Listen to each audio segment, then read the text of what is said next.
Karen, the building manager, probably regrets her wording. I live in a housing cooperative. I have no idea if there is something equivalent in other countries. But I live in Norway. It's essentially where you own your own apartment. But the cooperative owns the buildings and the land. If you're going to make changes to the building, you'll have to apply for a permit. Otherwise, it's generally do as you please. As long as you don't bother your neighbors. Anyways, I put up a small greenhouse on my private patio, as many others had done. But not this exact type. This was an aluminum construction. Not a frame with a loose plastic cover kind. The building manager, who is best described as a triple Karen, threw a fit. She actually watched me spending 3 days assembling the greenhouse. Then the next day she called me and threw a fit.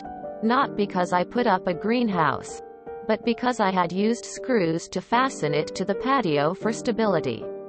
Apparently, I was not allowed to use screws on the floorboards, as this was considered changes to the building in her mind. And I had destroyed the floorboards. Never mind, the whole patio was built with, wait for it, screws, though the floorboards. Screws in the wall were okay, she'd told me, in response to me asking about why she'd put up shelves on her patio herself. But not the floorboards. Apparently, the difference was monumental, and everyone should just know this.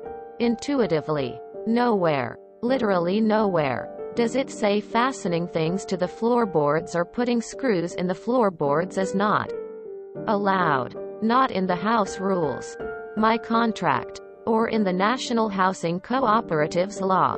But she was furious I had done this. I took a deep breath, and as I am quite creative, I immediately thought of a workaround. I'll just put it on wheels. Then, I made a big number of saying that fastening was essential, because otherwise the greenhouse would not be stable enough to withstand wind. She said she understood this. But I had now ruined the co-op's property. And this was a really serious matter. She told me to send an application for a permit, to see if she could find a way to get approval from the board. But she could not guarantee I could keep it, she said, with the fakest of sympathies. So I sent the application, with photos, saying what I had done, and that I didn't think I had to apply to do it, as I never considered putting in a prefabricated greenhouse would be seen as changes to the building. My application was rejected, as I anticipated, but she worded the rejection exactly as I hoped she would. I was not allowed to put in a fastened greenhouse, and she probably thought she'd been clever when she included that I was not allowed to put the greenhouse on my front lawn neither. I had worked that it needs to be fastened to be stable, angle hard, because I hoped she, as the Karen she is, would fall for that reverse psychology. So I proceeded to put the greenhouse on wheels.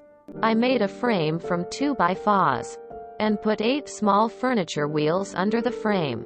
I then lifted and screwed the greenhouse onto the frame. I put some boards on the sides, just above the ground, to stop the draft. Boom. Mobile greenhouse. I can slide it all over the patio. I put some hooks in the walls, and used transport straps to secure the whole thing to the wall for stability. The walls were okay to put screws in, remember?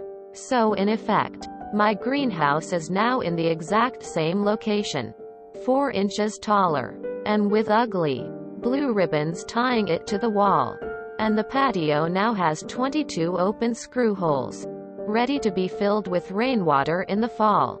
But oh well, as she's repeatedly told me, it's not my patio. Then I sent an orientation email to the building manager with photos and videos of the sliding greenhouse, with the rest of the board members on copy, where I explained in detail what I had done, and how every step was in compliance with the rejection email I had received, which I of course included. I said the greenhouse was now to be considered a piece of mobile patio furniture. just like my sofa and chairs were, and that I now considered this subject to be a closed matter. I have not heard a single word from any of them. It's been over a week. I think I got her. I can't imagine she'll find a loophole that lets her legally dictate what patio furniture is allowed and not in the co-op, since the patios are stated to be for every apartment owner's private usage. So when Christmas comes, I'm planning to decorate the greenhouse with lights. Make it pretty. Because every time Karen steps out of her front door, she has to face my patio where she is looking straight at my greenhouse. The least I can do is make it pretty for her, right?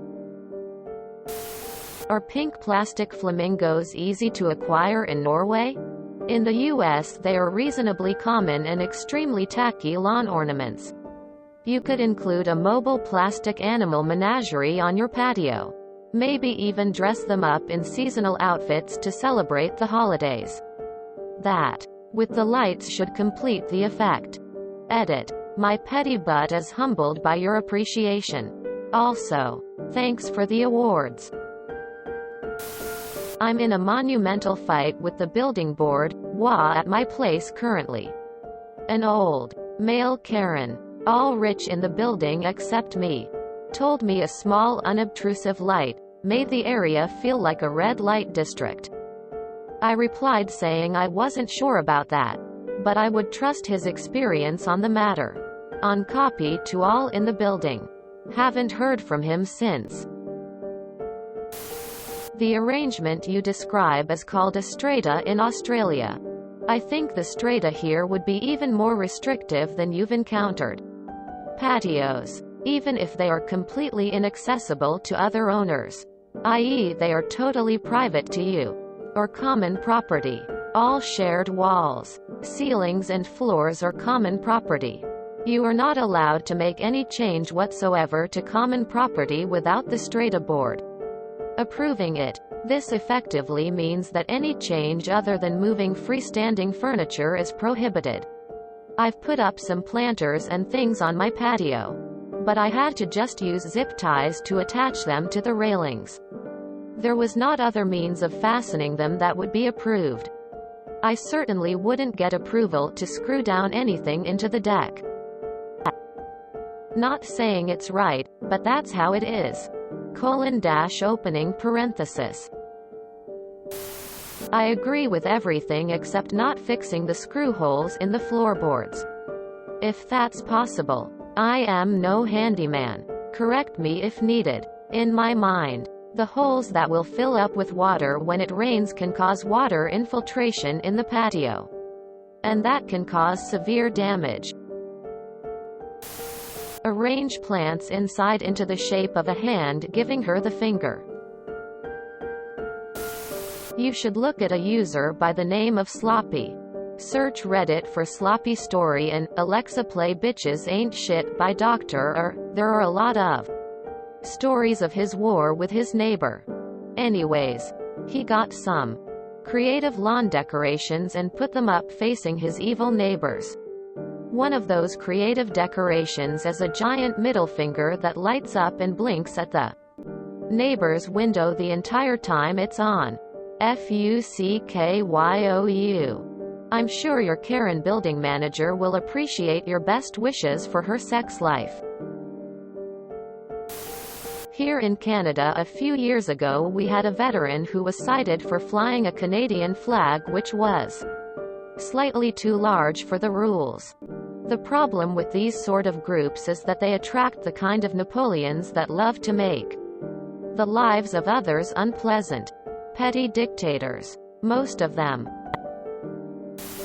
I live in a cooperative apartment building, and we'd just require you to replace the boards when you remove the greenhouse. For the Christmas season, put up Halloween accoutrements. Otherwise look at what is specified and mess with it. I think your greenhouse needs garish decoration year-round and for Christmas a full light and sound show would be appropriate. Got to be festive, you know. Hello. Just wanted to say that having a mobile greenhouse is an awesome idea. Congratulations on getting it up and stable. Do you have a picture of it? I'm picturing a Griswold Christmas. Sounds like a lot of work. But I'm glad you got to keep your greenhouse and that it's mobile now. Even better. Flashing lights. The kind that loop through various programs of blinking. Any chance to find the gaudiest tinsel possible. Maybe throw a wireframe. Lit. Waving Santa on top? Anything in the rules that states you have to wait for Christmas. Or remove it after Christmas? Maybe a Festivus poll for year-round cheer. If rules do limit Christmas decorations. If questioned, say that its vibes are meant to ward off Karens. Some Karens never learn. It's easier to attract bees with honey than vinegar. She now can enjoy her shot of vinegar every morning. The thing is, in her efforts to screw you over, no pun intended, she herself literally gets it thrown in her face every day. Way to go. Up. Enjoy your veggies. Maybe your greenhouse needs a disco ball too. Might as well decorate it for every season, holiday. Definitely find something pretty that would also annoy Karen. You should start documenting the Karen and the board members for future use and as CYA. This is hilarious. Exactly the type of thing I come here to read lol.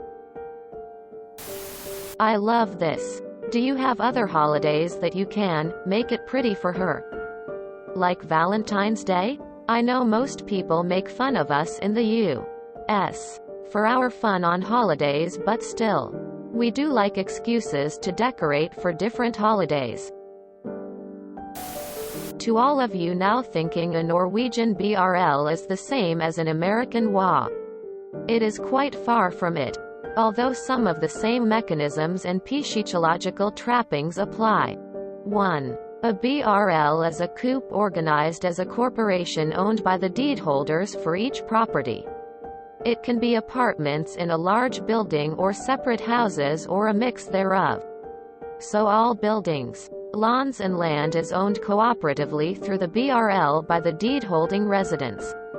However, most BRLs have statutes that says front lawns, back lawns etc. of each single deed is reserved for the sole use of each deed holder. Point 2. The reason for setting up a BRL is to hold the majority of the debt for building new homes. The residents buy a deed for a single home in the BRL for a nominal price. Then take on their share of the coup's debt. This reduces the need for a large capital investment for each deed holder. Point 3. Each deed holder must then pay rent on their property to pay for communal expenses and down payments on the loan.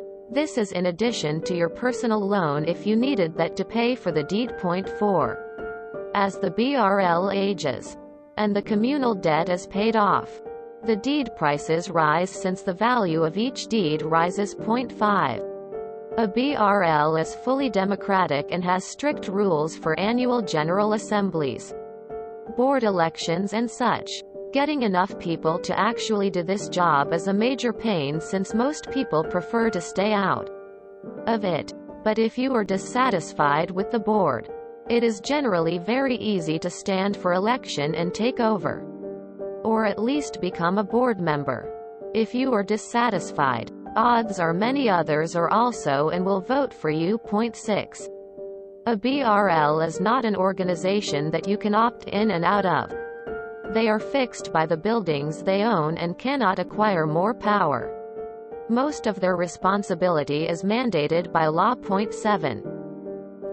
All this doesn't stop Karens being elected as board members. But they are actually quite easy to push out if you bother to do your civic duty and actually vote. Or stand for election. If you enjoyed this video, please check out our playlists full of similar content. Epic Haircast is like doom scrolling for your ears. Please like, share, and subscribe.